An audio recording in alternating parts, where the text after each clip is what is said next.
The next item I'm going to remove is the master cylinder. I'm going to repeat, brake fluid is very, very damaging to paint, so I'm going to make sure that you covered your fenders or anything you don't want to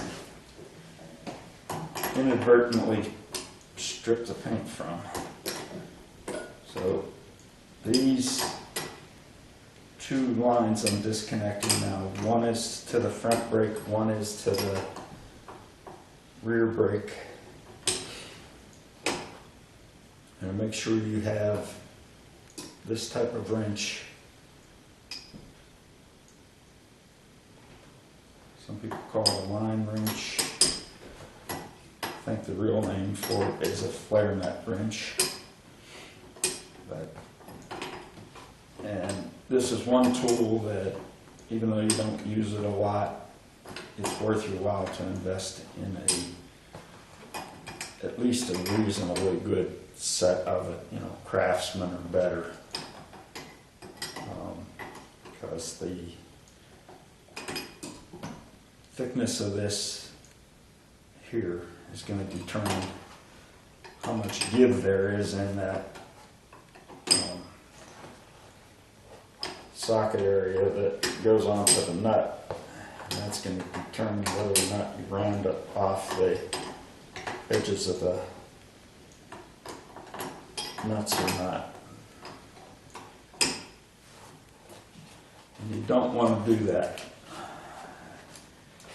You don't want to do it even if you're not planning on reusing the lines, because then it's near impossible to get them off.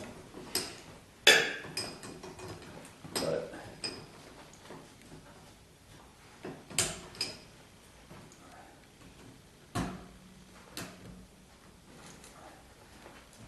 cut the front one out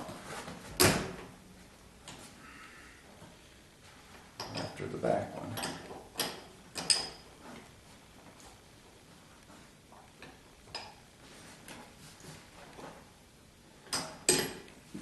Another way to do this, and I've mentioned it on other parts if you haven't watched the whole thing, is if you're not going to reuse the line and you have a flare nut on there,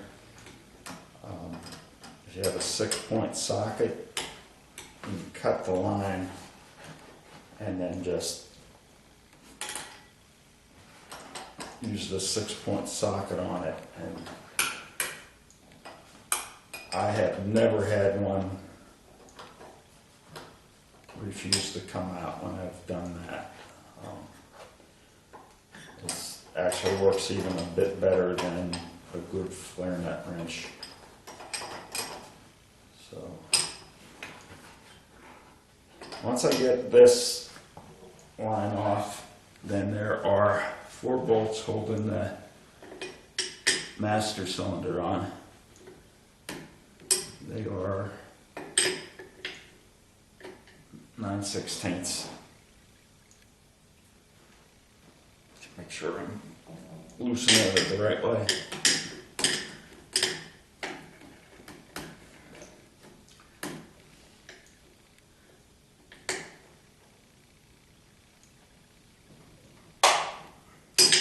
So those 4 bolts will come off. I'm sorry, I lied, there's 2 bolts. Those 2 bolts will come off and the master cylinder will pull right out of off of the brake booster. So since this is a slow process, I am going to shut the video off and work on these bolts. Might need to use some leverage on that.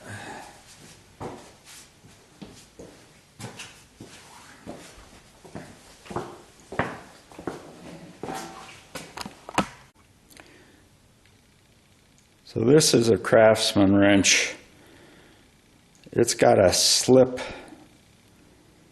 head on it so that you can get it in and almost use it like a ratchet. It's a little bit longer than the other wrench, and it was just what I needed for breaking that stubborn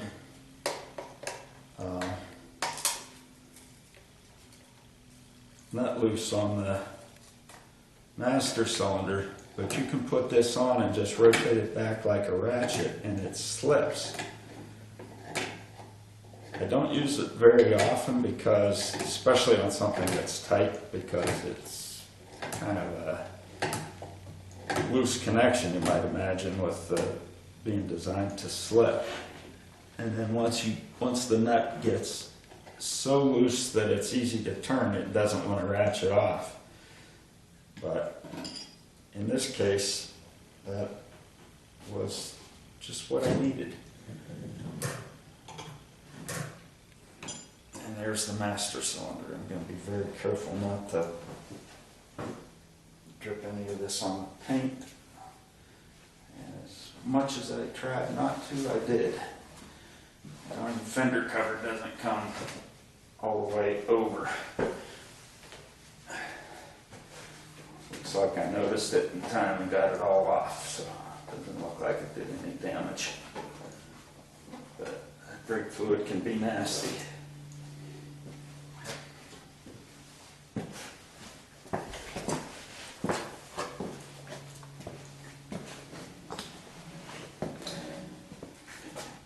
You can see a little bit of red on there just from that one little drop that fell on it.